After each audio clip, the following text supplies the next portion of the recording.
So in this question, we're looking for the value of y, which is this. So what we're going to do first, we can't get the value of y because we don't know this side, we don't know this side. So we have to look for this side, because the lower part of the triangle, this triangle here, has this side. So we can use Pythagoras theorem to find this.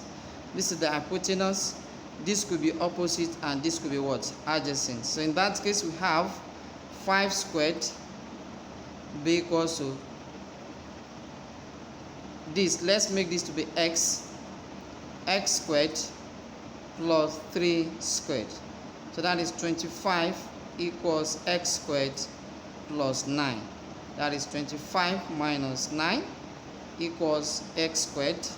That is 16 equals x squared. X equals to square root of 16. Therefore, x equals 4 meters. So that's the first part. Then we can then use the value of x here to find this. This will be the opposite. This is adjacent and this is hypotenuse. So which means we're using so that is sine theta degree, sine 30 degrees equals opposite here, which is 4 meters, divided by y. So sine 30 is half. 1 over 2 equals 4 divided by y.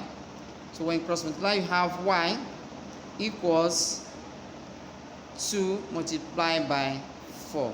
Therefore, y equals to 8 meters. So in that case, our answer is this.